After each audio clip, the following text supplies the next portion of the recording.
Oke, Assalamualaikum warahmatullahi wabarakatuh.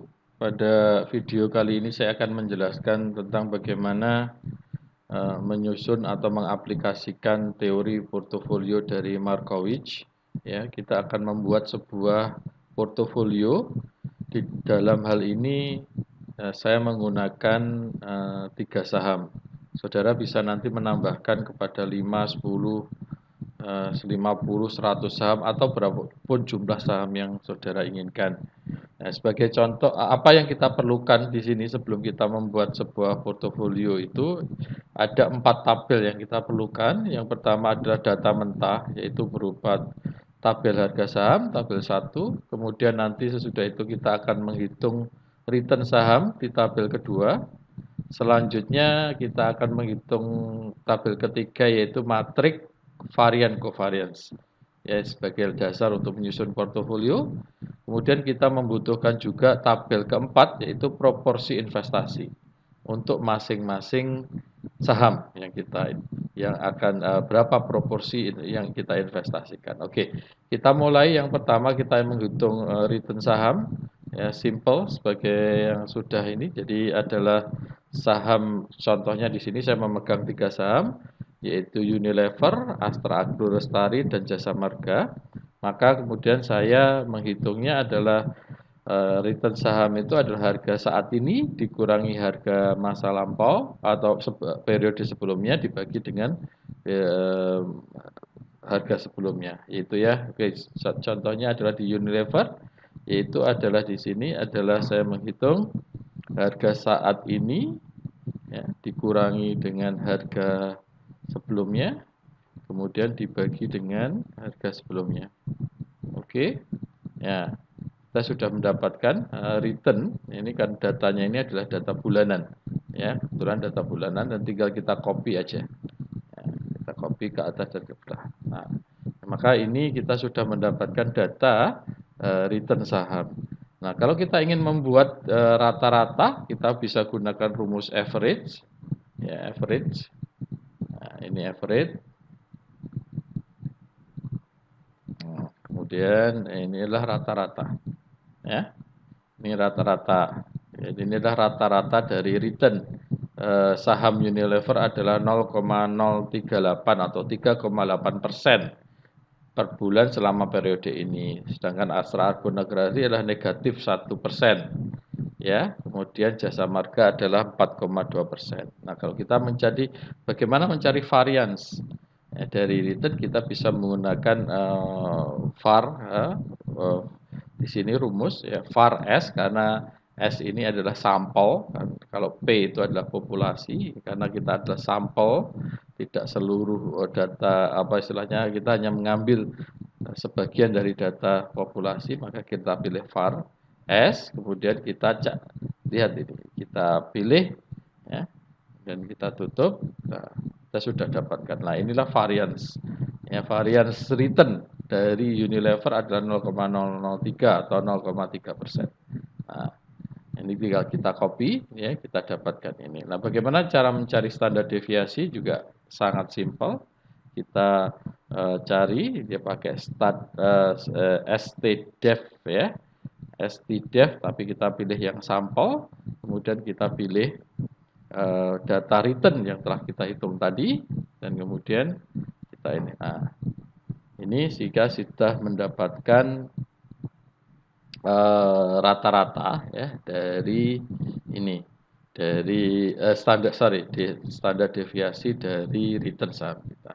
Nah, ini adalah statistik dasar, ya, rata-rata, kemudian varian dan standar deviasi. Nah, itu pemahaman dasar tentang statistik data yang kita pakai. Nah, kita bergerak kemudian ke tabel yang ketiga, kita ingin menyusun matrik variance dan covariance. Ya, matrik variance dan covariance ini sebenarnya adalah kalau kita perhatikan, ini adalah gabungan antara variance dan covariance. Ya, variance itu ketika kita ketemu, ya, ini yang di diagonal ini, ya, antara Unilever dengan Unilever, AALI dengan itu adalah variance, ya. Sedangkan covariannya adalah Unilever dengan Astra Agrolestari, Unilever dengan Jasa Marga, Unilever ini, ya. Jadi kita akan membentuk sebuah matrik karena perkalian matrik. Nah, ini sudah saya sediakan rumusnya, ya. Yang saudara lakukan yang pertama kali adalah saudara copy rumus ini. Ya, nanti kita jelaskan apa arti rumusnya ini secara umum karena mungkin waktunya ini agak mendadak saya menyusun ini. Kita lakukan copy aja, kita blok, kemudian kita copy. Kemudian kita tidak melihat menghitungnya satu persatu. Ya, kita menggunakan perkalian atau operasi matrik untuk melihat karena ini namanya matrik gitu ya. Maka kemudian yang saudara lakukan adalah saudara blok semua yang ada di sini, kemudian masuk kepada formula ya, kemudian saudara ketik formulanya yang sudah di-copy tadi. Ya, oke. Nah, ini saudara akan lihat formulanya seperti apa. Ya, jadi saya akan ini dulu bagaimana cara menggunakannya dulu, nanti saya jelaskan isi formula itu berlakunya seperti apa.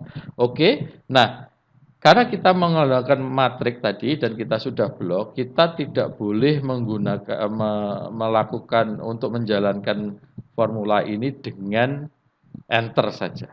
Perintahnya adalah ya menggunakan 3 tombol sekaligus, yaitu ya Ctrl Shift baru Enter. Ya, oke. Karena kalau saudara hanya Enter saja, maka akan mendapatkan hasil yang salah. Ya, jadi inilah Ctrl Shift Enter sehingga muncul di sini. Ya, inilah varians dari Unilever itu adalah 0,0032. Itu variansnya ini sama nanti dengan yang ada di sini. Ya, yang bawah ini oke, saya perpanjang lah yang bawah ini. Ya, oke. Ya, 0,032, 0,15.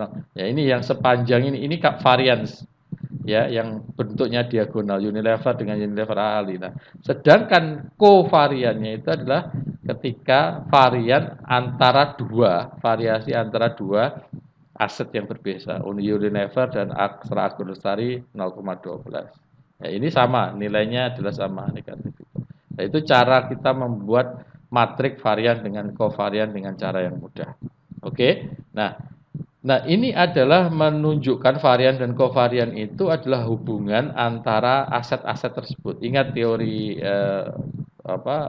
Markowitz menyatakan bahwa penting untuk kita melihat bagaimana korelasi atau hubungan variasi antara dua aset, ya, agar kita bisa meminimalisasi resiko atau mengurangi resiko. Ya, karena itu menjadi penting ya di dalam penyusunan portofolio itu salah satunya adalah mampu menekan risk dengan dasar hubungan antar saham dengan saham yang lain mempunyai korelasi atau kovariasi di antara mereka.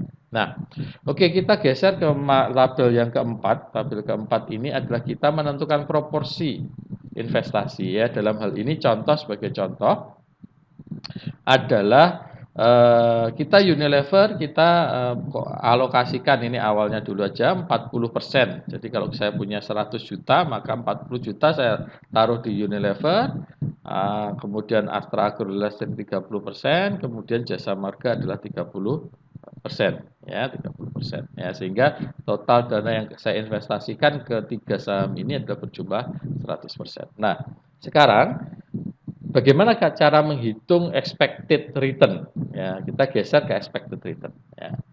Oke, expected return ini adalah sudah saya sediakan formulanya di sebelah kanan. Mari kita saudara lakukan copy aja formula tersebut. Ya, ini juga matrik ya sebenarnya, karena kita akan membuat matrik ya.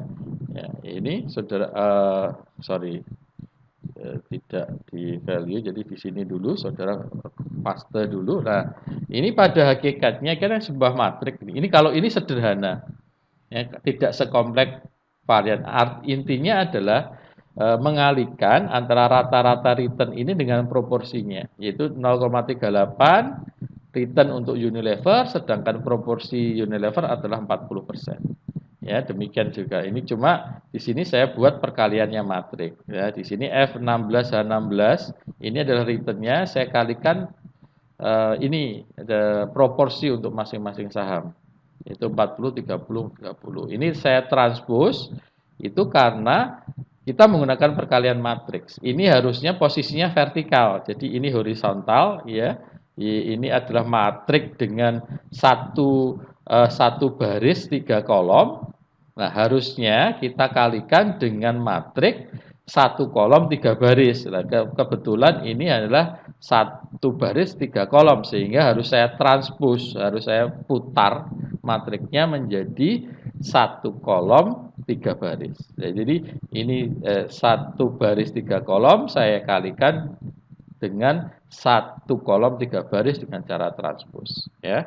Jadi itu konsep transpose itu sebenarnya adalah seperti itu ya. Oke. Nah, nanti ini caranya sama, jangan tekan enter tapi saudara control shift enter.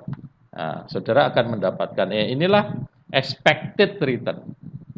Ya, expected return dari portofolio kita ya. Yaitu portofolio antara 3 saham ini menjanjikan return sekitar 2,48% rata-rata selama per bulan ya dari situ. Nah, ini kita bisa bandingkan bagaimana kalau kita masukkan Unilever sendiri kita akan dapat 3,8. Kalau kita masukkan AALI malah kita returnnya negatif 1%. Kalau kita belikan jasa marga bisa lebih besar 4,2. Tapi ingat ya bahwa ternyata resiko deviasi standarnya juga gede. Jasa marga yang memberikan return 4,2% ternyata juga standar deviasi penyimpangannya juga tinggi, dia sampai 37,3%. Nah, sedangkan Unilever yang memberikan 3,8 dia simpangannya adalah 5,7%. Nah, ini kita mencari ini. Ketika kita dengan komposisi ini, sementara komposisinya kita belum cari yang optimal, 40, 30, 30, kita mendapatkan angka portofolio kita itu ekspektasi returnnya atau expected returnnya adalah 0,048 atau 2,48%. Nah, bagaimana sekarang kita menghitung resiko? Ya sama, ya sebenarnya tadi konsepnya, cuma sekarang kita menggunakan matrik dan proporsinya ini untuk menghitung resiko, ya. Maka yang saudara lakukan adalah saudara copy, ya sini ya, juga ingat tanda yang di copy mulai dari yang sama dengan aja, yang tanda petik itu jangan di copy karena itu hanya akan bermasalah. Jadi kalau ini kemudian saudara copy, saudara masukkan ke sini, ya masuk, kemudian saudara paste di sini. Oke, ya saudara paste dan kemudian kalau saudara sama yaitu Ctrl Shift Enter. Nah, saudara akan mendapatkan bahwa expected risk portofolionya adalah 2,68% atau 0,028%. Di mana kalau kita bandingkan ya, maka ini jauh lebih rendah. Ya, jauh lebih rendah dibandingkan ini. Kalau Unilever sendiri saja 5,7. AALI 3,8, sedangkan jasa marga 3,7,3. Dengan komposisi sementara ini kita bisa menurunkan resikonya menjadi 2,68. Walaupun returnnya memang relatif ya lebih rendah, tapi tetap positif ya, tapi lebih rendah. Nanti kita coba mencari yang optimal. Berapa alokasi yang optimal kita lakukan dengan menggunakan solver. Nah, yang ketiga ukurannya adalah rate and return ratio. Bagaimana rasio rate and return ratio-nya gitu. Setiap resiko yang kita ambil itu berapa sebenarnya return yang kita dapatkan. Itu intinya seperti itu. Maka ini adalah simpel saja ya, return dibagi dengan resikonya. Ya, gitu. Ya. Maka kemudian artinya ini setiap satu satuan resiko yang kita ambil, maka kita berekspektasi mendapatkan return sebesar ini. Artinya 0,92 itu ya itu tadi ya proporsi return kita untuk setiap satu resiko, maka kita return kita adalah sekitar 0,92 dari resiko tersebut ya. Jadi ini sebuah proporsi untuk melihat kalau kita sendiri-sendiri antar saham itu susah atau antar portofolio susah membandingkan. Tapi kalau menggunakan rasio ini akan lebih mudah. Oke, nah sekarang saya balik lagi tentang bagaimana pengertian dari masing-masing rumusan ini. Oke ya, mari kita lihat sekarang yang matrik varian dan kovarian. Ya, jadi varian dan kovarian itu silahkan saudara cari rumusnya yang ada di internet ya, di Google tentang rumus varian apa, kovarian ya. Tapi intinya adalah kita menghubungkan kalau varians itu adalah kesalahan rata-rata kuadrat dari masing-masing eh, aset yang kita miliki ya. Jadi hubungan antara rata-rata return dan penyimpangannya. Makanya kemudian varian return yang bentuknya diagonal ini sama dengan yang ada di sini varian return. Nah, sedangkan yang kovarian artinya adalah variasi di antara dua aset yang berbeda. Nah, kita lihat di sini maka yang kita lihat di sini ada F sama F4 sama sampai H14, F4 semua F4 sampai H14 ya, itu adalah menunjukkan return ya, menunjukkan return ya. Jadi ini yang ingin apa? Jadi kita lihat di sini bagaimana bentar saya ya. Jadi ini merupakan return ya.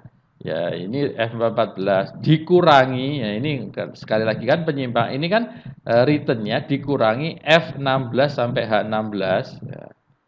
F16 dan 9. Ini kan posisinya adalah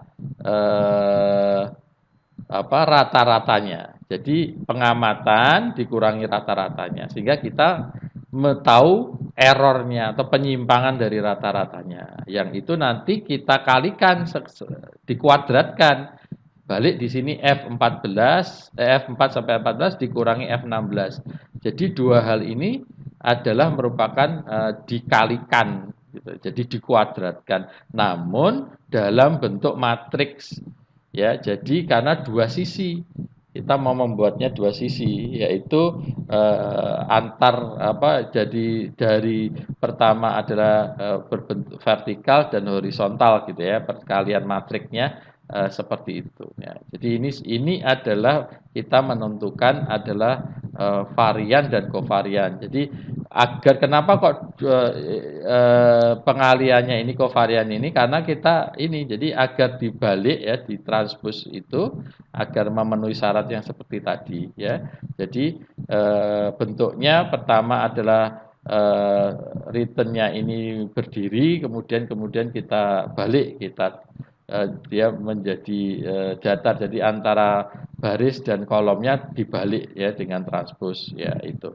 Nah, itu intinya seperti itu. Nah, kemudian yang bagian belakang ini apa? Count F14 itu sebenarnya jumlah datanya berapa?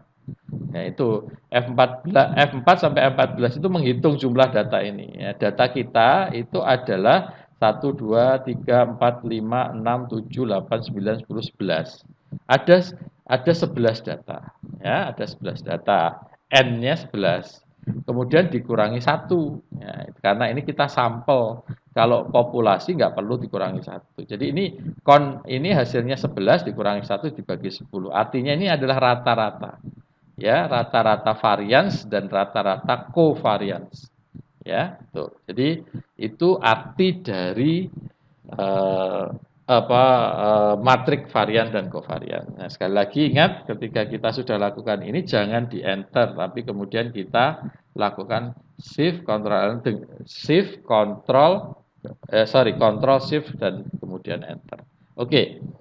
Itu yang ingin saya bagi kali ini. Kemudian saya akan menambahkan tentang bagaimana kalau kita ingin mencari optimal. Umpamanya sebagai contoh, saya sebenarnya ingin mencari return yang paling maksimum bagaimana sih gitu.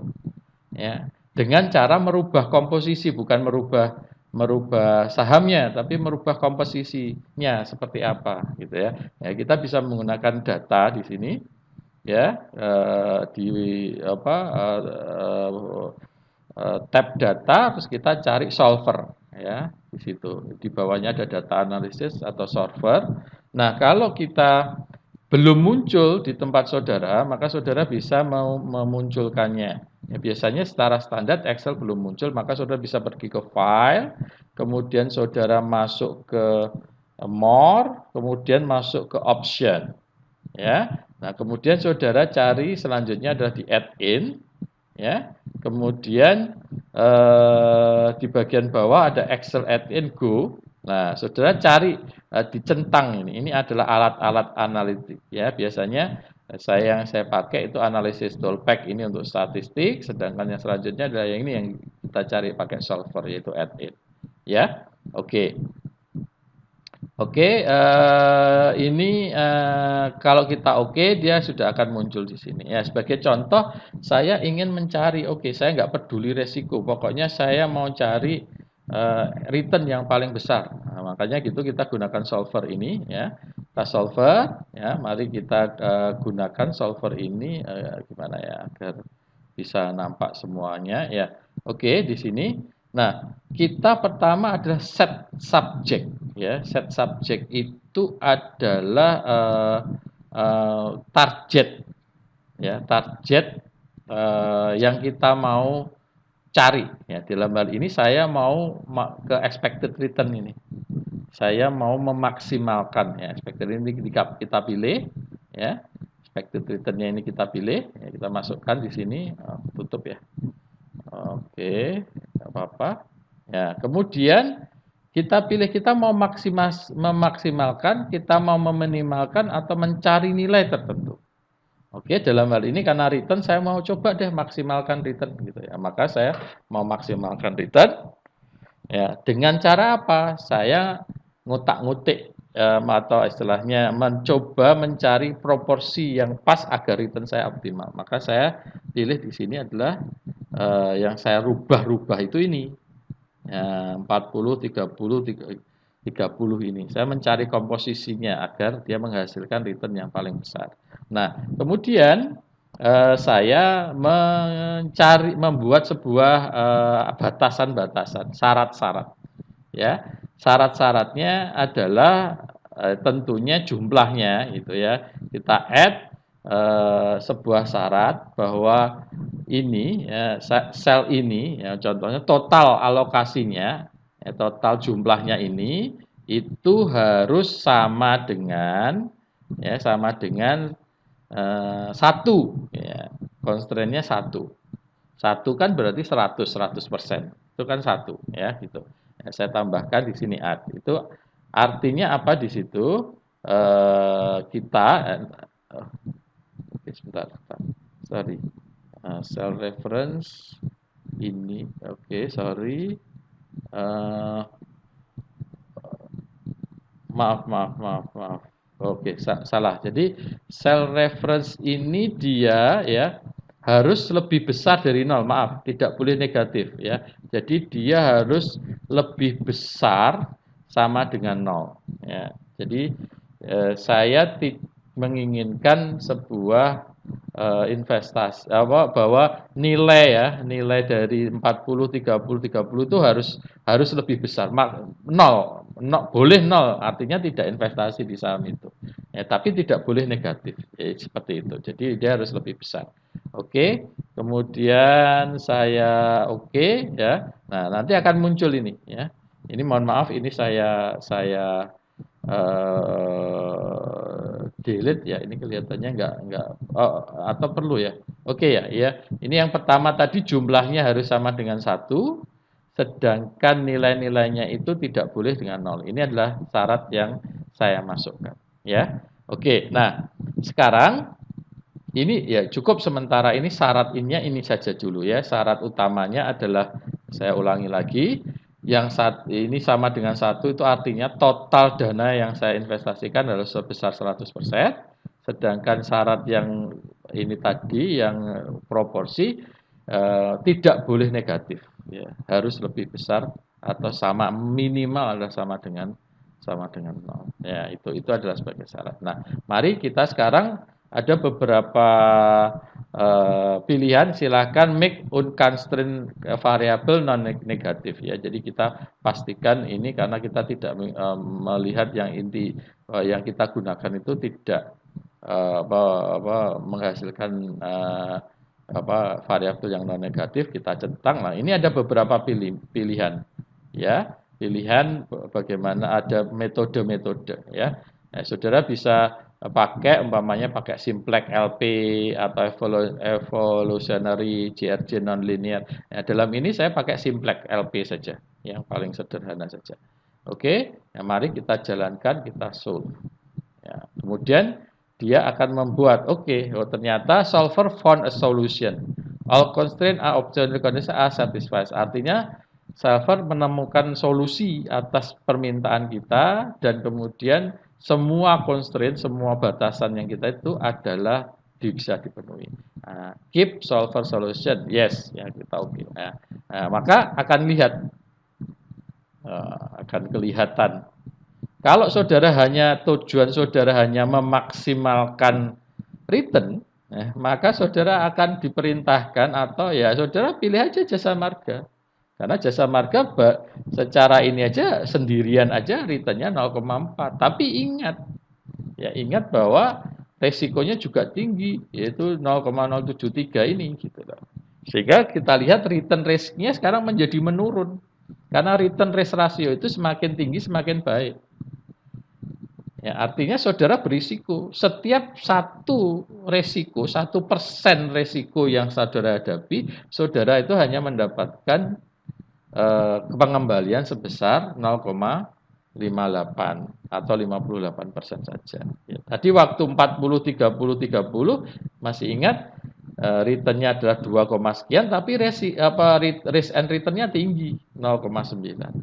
Nah itu. Nah, bagaimana kalau saya mau meminimalkan resiko?